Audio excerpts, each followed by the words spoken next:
Welcome, everyone. Fred Gleek here again with Bill DeWeese, and this time I'm not in my usual massage chair. I'm in the perfect chair, so I'm in kind of a prone position. You have the coolest chairs. You know what? I like, that's what I'm going for, is cool chairs. This is my Walmart chair. Hope you Well, like good. My life is all about chairs, chairs, and more chairs. Eugene Ionesco, talk about an obscure reference. He wrote a play called The Chairs. He's an absurdist. So, time for an absurd comment. Anyway, how was your week? it. It was really good. It was really busy. $6,650 was my voiceover total for this week. Yabba dabba do, a little bit better than Yeah. So it came on like a vengeance this week, and it just so happened the timing was bad though. If there ever could be bad timing for having a good week, Mallory she took some vacation, which she rarely ever does, and so she was gone Monday, Tuesday, Wednesday. right. And so I was left to fend for myself, which was fine. But now, poor girl, she's buried in editing of projects I've recorded. So you saw her briefly on Skype before did the recording. So she looked a little, her eyes are drooping just a bit. Oh my God, she looked like she would have preferred to not have this happen. Yeah. And I think she's going to probably doing a lot of work over the weekend too. So it's, that's the punishment we get for taking vacations in this business. And that's what happens when you work for Dad too. Yeah, well, exactly. So talk to me about the week in particular, or the days in particular. What happened on Monday? All right, Monday. Let's see here. We had six projects. Tata Communications. I don't even remember what that was. I know they do a lot of instructional design, but that's not what this was. But anyhow, I did some training for Walmart. Did some driver safety training. I recorded a industrial recording for a company called Rousselot. They're a manufacturing company in China. I did a little app thing, ad type of explainer video for something called AirRush. It's kiteboard equipment for those who kiteboard. And then I did my weekly promos for New Mexico PBS. Yep, there you have it. And how much was that for that day? Was that over 1,000 there? No, it was less than 1,000. It was, I don't have all the numbers. I'm just No, that's okay. ballparking. Yeah, it's less than 1,000. Right. If it had, by the way, folks, if you're watching or listening to this, he would have it down to the penny had Mallory been there. Yeah, no doubt. I mean, you're looking like the New Mexico PBS. That session pays $100. That little thing I did for that kiteboard company has $100. The others I don't remember. Okay. Tuesday, I did some e-learning, had to do with marketing theory, broadcast advertising, reach, frequency, rating points, that kind of stuff. There's a Dutch logistics company called S&H. I did a little recording for them on Tuesday, and then another recording for something called Arctis. I don't remember at all what that was about, in all honesty, or who they are. Yeah, you've got what's going on to worry about that. Then Wednesday was a busy day. I did some more driver training. I did a little explainer video for a company called BuySmart. I did I had two new clients on Wednesday, both through voices.com. One was a business event promo, and the other was a narration for a hospital fundraiser.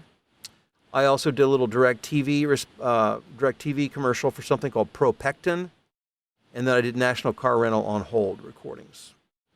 Now, is National Car Rental, are they an ongoing client? Yeah, I do stuff for them almost every week. I do all of their, like all the airports.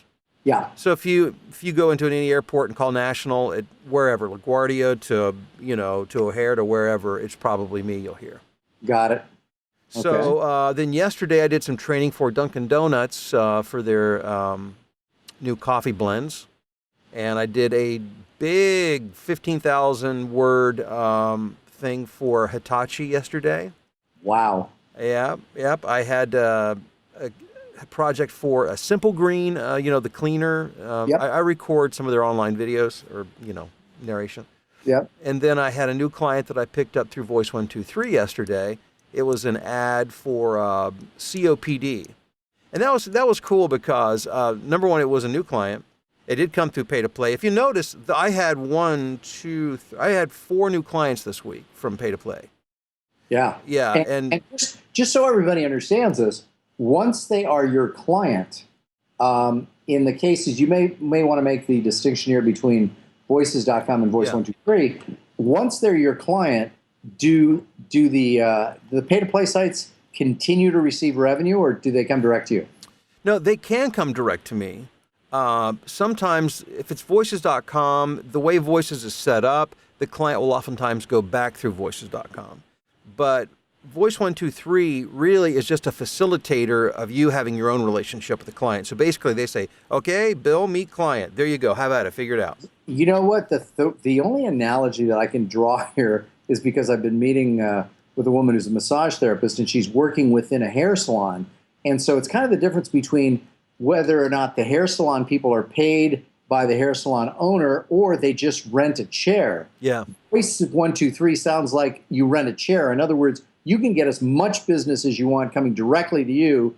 And therefore, my gut tells me, and again, many people listening to this may disagree, but it sounds kind of like Voice123 in many ways makes more sense. But show me where I'm wrong. Well, it depends on what you want. Like, for instance, a lot of people prefer Voices will collect your money for you. And you cannot get shafted when you're working for Voices, because even if the client doesn't pay, Voices will still pay you for the job. Yeah. So a lot of people like that. So in other words, they're the intermediary, but they're getting the fee that they're getting from you, which is how much? 20%, 10%? No, they charge a 10% escrow fee. Okay. So in other words, and so Voices is they're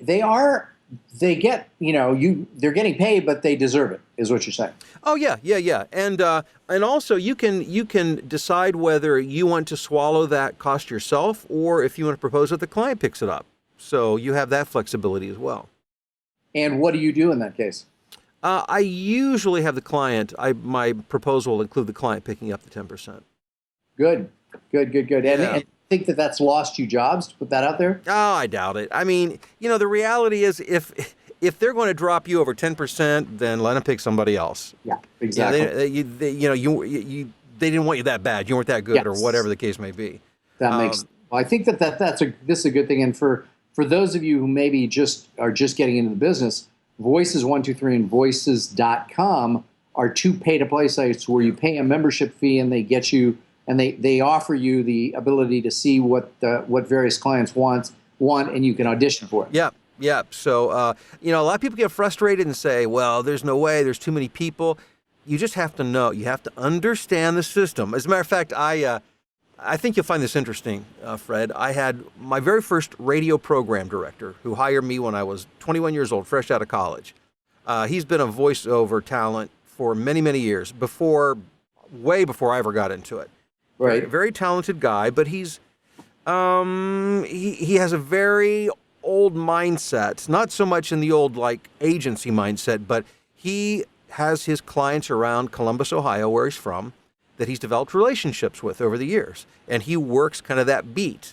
And he occasionally gets work outside of that, but he finally signed up with Voice123 and said, man, I've been on here for a year, and I'm coming up for renewal, and I'm not getting enough, it doesn't even make sense for me. Well, this guy is really good.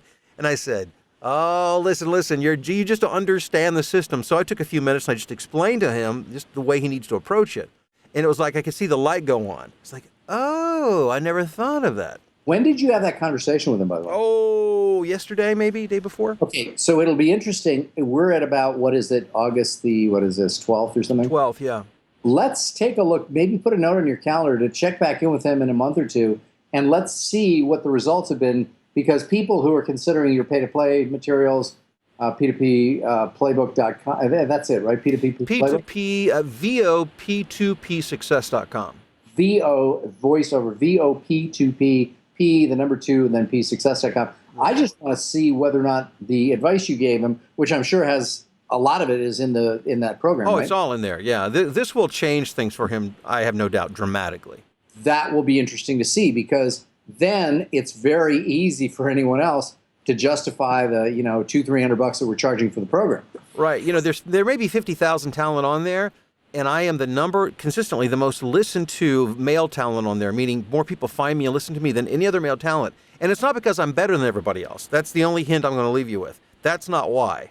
Yeah, there are other secret reasons. Absolutely. And And by the way, I just wanted to mention this. This new client that I got through Voice 123 yesterday. They actually found me on Voice 123. They contacted me directly, and then they paid me $400 to do a 20-second read. It was. I love those kind of jobs. Yeah, I think if you had 10 of those in one day, you'd make $2,000 for about 6 minutes of work. Yeah, that's right, and that's $500,000 a year if I could do that every weekday. As they say with the old song, that's the way. I like it. That's right. Yeah. I've seen Casey and the Sunshine Band in concert before. I have too. It was back when he had hair. I saw him on New Year's Eve of 2004 or 5. Oh, wow. Okay. There you go. Yeah, Vicky and I saw him back in the 70s. Excellent. Really, Well, yeah. Yeah. Okay, then today, let's see, I did some e-learning, like in-office procedures. I did some commercials for a company called iMart Express, a new client that I got through Voice 123. I did a Pandora radio commercial for a car dealership. You and my stepson Kyle, both working for Pandora. How about, yeah, we got something in common. Yeah. And then I did a few direct response ads today. I did one was for a pain cream, another was a supplement. You there? Yeah, can you hear me? Yeah. Okay, good. So now, before we officially end the podcast, I want you to talk a little bit about what happened with your interview with the Lance Tamashiro man. Oh yeah, I interviewed Lance earlier this week. I wanted to really talk generally about the whole freelance movement. I wanted people to better understand, even outside. I think voiceover talent need to have a bigger picture so you understand what's going on to know why this makes sense for us. So we had a good time. I was only going to talk to him for 15 or 20 minutes, and it went twice that long. And for people who might just be discovering this particular podcast and or the YouTube channel, why was that interview so significant?